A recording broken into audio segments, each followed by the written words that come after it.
I ran out of this, let's remake it. Because these look amazing. In preparation for the extremely chocolatey hot cross buns we're going to be making, I've got dark chocolate and I've also got white chocolate, and I also got a little surprise because I'm really excited to show you guys, but I can't show you it until it comes, so wait, don't skip, wait. Let the excitement begin. Okay, we're starting off with the dry ingredients. So that's all the things I've listed down below with the measurement. We're also going to sift the cocoa powder. Now you don't have to, but my one was extremely clumpy. It might be because it's quite old, but nonetheless, it's great. Now, I do recommend Dutch cocoa. If you don't have it, any cocoa powder will do. I'm just being pedantic. Now, with the liquid, same method as last week, we're going to keep it around about the 37 to 40 degrees. Now, this is quite warm here, so I'm going to lower the temperature with some butter and sugar, and I'm going to constantly check on the temperature. We don't want to burn the yeast or destroy the egg, or basically scramble the egg. Now, a lot of time has been wasted, but this is the most satisfying part of the entire recipe. Adding and combining all the ingredients. This is where your dough forms. Now, I will suggest something. Add any additional ingredients like your chocolate, your cheese, your raisins really early on, because combining it once the dough has been formed is a complete nightmare because everything falls out. It doesn't want to be combined. But I see this so many times on different people's, recipes. I'm not giving it any shade, I'm just suggesting it. Now you need to knead this for 10 minutes, otherwise...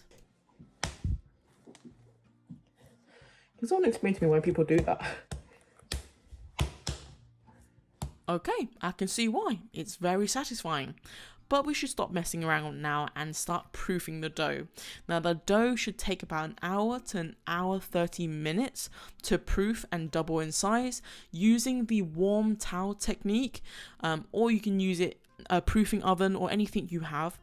And now I'm going to focus on the vanilla cross. Now because this dough is dark chocolate mainly, we're going to add a sweet cross by combining icing sugar and vanilla to the flour. Again, testing it to making sure that the lines hold itself before putting it into a piping bag.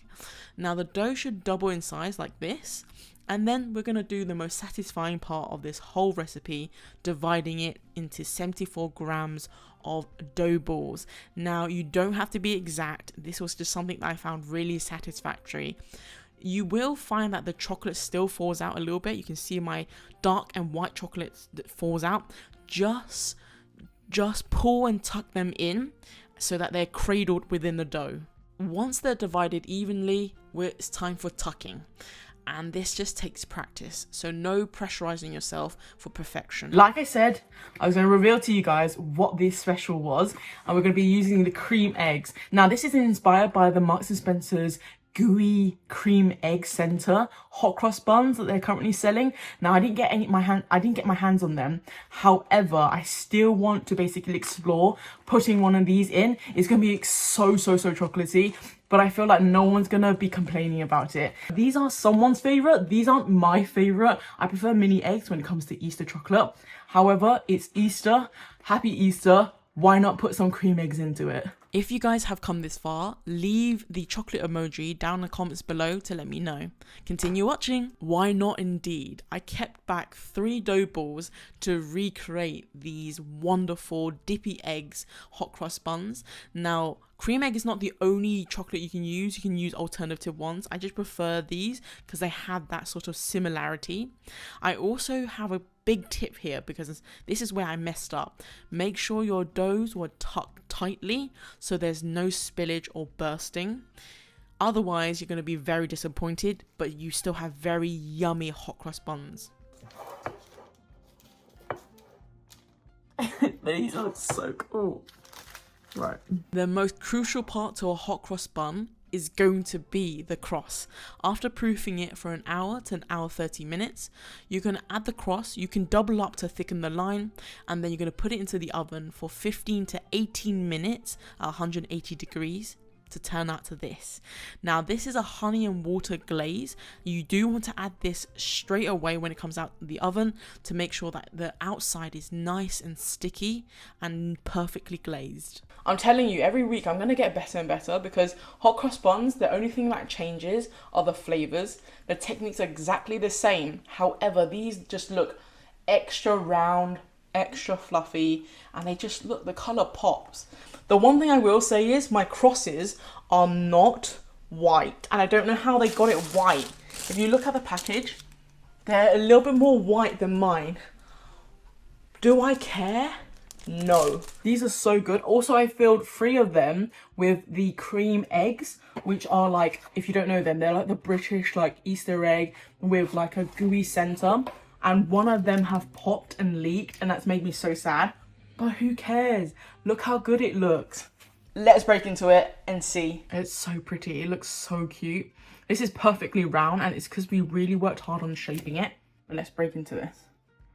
Oh, it's nice and soft. Look at the pillowiness. Look at the pillowiness. We didn't overwork the dough, because hot cross buns aren't meant to be overworked, but they are meant to be fluffy and soft. And it's got that decadent like chocolate with the dark chocolate and white chocolate.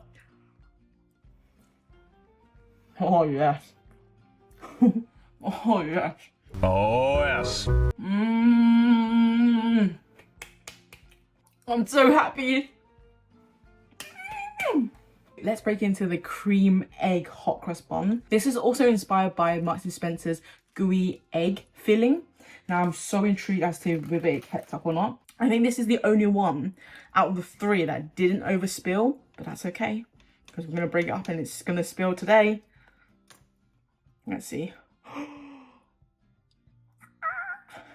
Okay, it is gooey, and you guys can have a feel. Look at that. Oh no. It looks so good. Let's give it a try. Wow. Oh my god. I get it. It's so sticky. That's so good. Oh my god.